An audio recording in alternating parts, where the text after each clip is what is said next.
Okay, welcome everyone. Can you see the slideshow? Yes, we can. Okay, perfect. So, my name is Zsolt. I'm the program director of the Supply Chain Management Master here at Corvinus. Should you have any questions, don't hesitate to ask. Unfortunately, during the slideshow, probably I won't be able to see whether you have a question or not, but yeah, maybe I can manage that as well simultaneously. But anyhow, so don't hesitate to interrupt me. Okay, should you have any questions? I don't want to talk for 25 minutes. I will make it shorter so that we will have enough time for all the questions afterwards. Okay, so let's start. So welcome everyone, and thank you for your interest in supply chain management. First, I collected a couple of arguments why this field is especially important nowadays. So if you look at the news, or if you read news outlets, portals, newspapers in a couple of past months, then probably you encountered supply chains everywhere. And here I just collected a couple of examples from very popular news outlets, like in The Guardian. So there's a supply chain crisis part of the journal. In the Washington Post, they had a couple of articles about supply chain problems. In the New York Times, there was an article about the supply chain crisis. In the Le Monde, there's again a separate supply chain section. In El País, so these cadenas de suministro, so the supply chains were also highlighted. In the Zeit Online, Lieferketten, so this supply chain in German, was also in the highlight. In the Financial Times, you can see that there's again a different supply chain section, and also in The Economist, which is probably one of the most popular and influential weekly economic magazines, also has a series of articles about supply chains. And if I have to mention a couple of concrete things that actually occurred in the recent times, you can just think about the pandemic itself, so the coronavirus. It caused several problems along the different supply chains. You can think about the chip shortage that was partly a consequence of the coronavirus epidemic, but again, this is something that will affect many industries in the near future as well. You might have heard about that incident when a container ship actually blocked the Suez Canal for almost a week. That also interrupted supply chains. We also have the Ukrainian-Russian war that again had very bad effect on several supply chains. So you can see that supply chains are now everywhere in the news. And personally, I think that the best case scenario is not to hear about supply chains at all in the news, because that means that everything is in order. And supply chain management is really like a supporting thing that wants to make sure that all the processes, flows, and so on are okay. And now, in these times, with these kind of crises and problems, obviously supply chain management got into the highlights, and it seems that even though there are several really good practices how to manage supply chains, still because of this globalized, connected nature of the world economy, there are still a lot of things to do. So I think that there's a definite potential in supply chain management, not just in the near future, but also in the middle or far future. Also because this field is actually transforming quite heavily. So if you think about digitalization or the Internet of Things, these phenomena actually influence the supply chain management practices and strategies pretty heavily. So here you can see the agenda, And I would like to talk about ourselves, so who we are at Corvinus University. I would like to give you an overview of the master's program and also talk about some features that we actually offer for our students. So let's start with the first one, who we are. So Corvinus University operates with institutes, basically. And our department is the Department of Supply Chain Management, and we are part of the Institute of Operations and Decision Sciences. So you can see that we have decision sciences and operations research colleagues within the same institute, which is actually, I think, a pretty good thing, because in supply chain management, you need you need to make a lot of decisions, and decision sciences actually deal with like the softer issues of decision making, while operations research is much more quantitative and hardcore, but that's also part of supply chain management. So there are very, very, very sophisticated mathematical and operational research models out there that actually help us optimize the supply chain operations. You can see that our master's program actually has an anniversary. So it started 30 years ago. And we actually are a small community. We have maximum 40 students per year. So everybody knows everyone, not just like the students each other, but also the lecturers, the students, and vice versa. So I think that this is really good. It gives some kind of a family feeling to this whole program. Also, we have very strong relationship with the industry. So most of our courses actually exhibit some kind of practical relationship, I would say. So, for example, we have like project assignments in certain courses where you need to actually visit companies, interview certain decision makers, and try to come up with a solution regarding certain problems. We have a lot of case studies based on real managerial situations, and so on and so on. And frequently we have a lot of guest lecturers and industry experts throughout our courses. So let's look at the master's program. So far, the supply chain management master was in Hungarian. Now, from this autumn, we will switch to English, and there will be no more Hungarian language master program, at least in the near future. We will see what will happen in 5 years.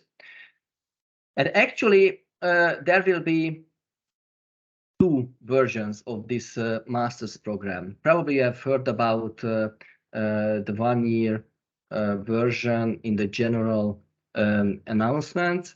So that's a quite recent thing, because originally we only started to offer the 2-year version, and within the 2-year version, there was a built-in option to actually speed up your studies and finish within 1 year if you actually met certain requirements. Now, these two will be officially separated because the regulation has changed very recently. So there will be like a 2-year master program and also a 1-year master program. They will be pretty similar. So in a sense that the 1-year master program will be actually very, very similar to the second year of the 2-year program. And here you can see this second year, so what kind of courses we offer to you. And in the 2-year master's program, the first year will be like an introductory year.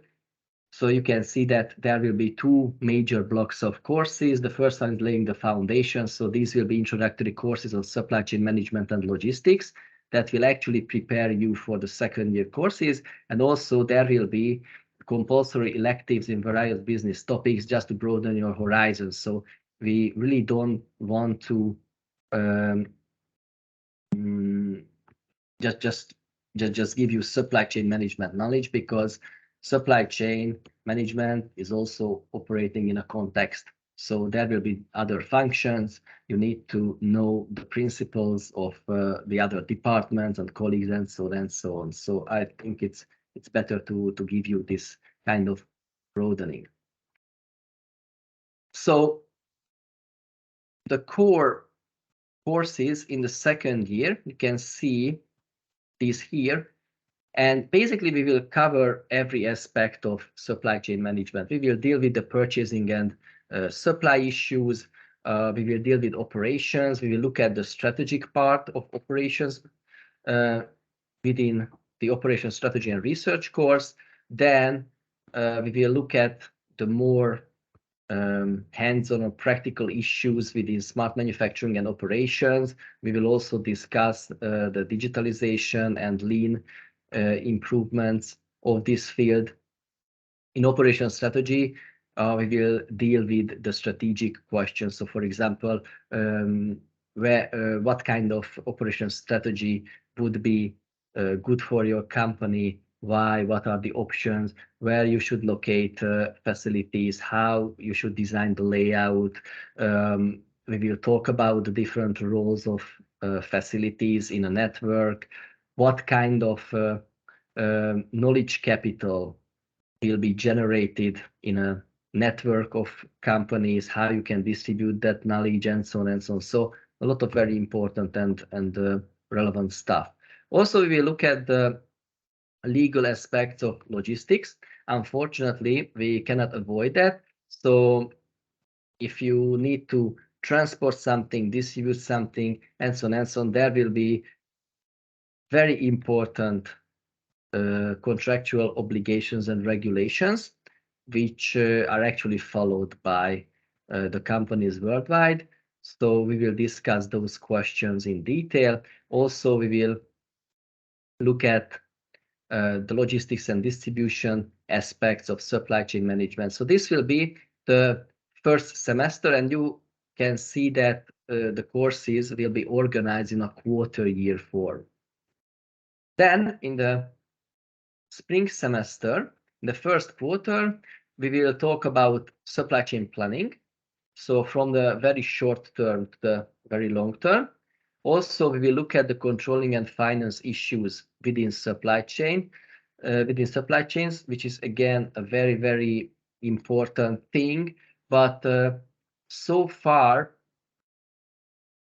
this field wasn't actually articulated very openly. So like the first supply chain controlling and finance textbooks just were published a couple of years ago. Obviously, previously these questions were already discussed, but not like in a separate form. So this is quite a new field in that sense. And finally, in the last quarter, we will have the supply chain strategy, which will be like a holistic course that will actually integrate all the previous knowledge you've learned so far in the masters. You can also see these thesis seminars. So these will actually help you going through the stages of writing a diploma work. There will be two major types. You can have research related thesis. So this is like the classic version, that you have some kind of a research question, you gather the necessary literature, you propose hypothesis or a research proposal. There will be an empirical part when you actually answer these research questions. So that's the classic setup. But also there will be business project related version. So in that case, you can work on an actual business problem, and you have to make recommendations how to solve or improve a situation. So this will be something new compared to previous years. And these thesis seminars will actually give you the necessary knowledge how to prepare this kind of thesis work, and also it will give you an opportunity to work together closely with your thesis supervisor. So this is the overview, and let's talk very quickly about the additional bonus things. So we have a lot of different community events, typically one bigger event per semester. You can see some examples that we frequently organize, like a trip with a company visit, or we had a bowling championship a couple of years ago. Sometimes we go to a treasure hunt or a picnic with some additional fun activities. Then we have so-called program ambassadors. So 2 students at any given time from the program, and you can see the tasks. So they will participate in photo shooting, providing testimonials. They can visit secondary schools in the recruitment period. But actually, this task in our case is probably not that important, because we are offering a master's program, and secondary schools typically they recruit students for the bachelor programs. Also participating in different events if needed, and also like Educatio, and they can also represent the master's program in open days. And above that, they are able to help students in relation with certain questions and problems.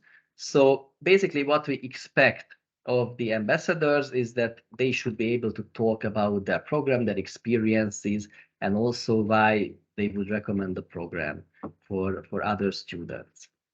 We also have student representatives, which is quite unique to our master's program, as far as I know. So again, 2 students per class will be elected as representatives. What is important, that they will be elected by their peer students. So it's not our task as professors to nominate students to be representatives. It's absolutely up to you. And during the semester, these representatives keep contact with us and with the students, basically, and we are able to relay information much quicker between students and lecturers in that way. Also, if someone has a problem, then he or she can actually turn to the student representatives to articulate this problem. So in that case, the student can remain anonymous, which might be important if there's a sensitive issue coming up. And after the exam period, we always have a joint meeting with the student representatives. So at that time, the representatives actually collect feedback from the class about the semester, the negative and the positive things as well. And then we have a discussion. So we look into the situation, how we can improve our master's program, and so on and so on. Also, we have this Hungarian Association for Logistics, Purchasing and Inventory Management, or HALPIM in English, or this is MLBKT in Hungarian, which has a so-called youth chapter that actually collects and recruits students from the different supply chain and logistics master programs across Hungary. So it's not limited to Corvinus, but it's basically like a national chapter. And they organize a lot of really good activities, like plant visits, talks with managers, and so on and so on. And also every year, HALPIM has a huge annual conference where students are also invited, and they can participate freely in the first day of this conference. Yeah, so that was it. Should you have any questions, don't hesitate to contact me. You can see my email there. It's the classic Corvinus email address. And should you have any questions, just ask.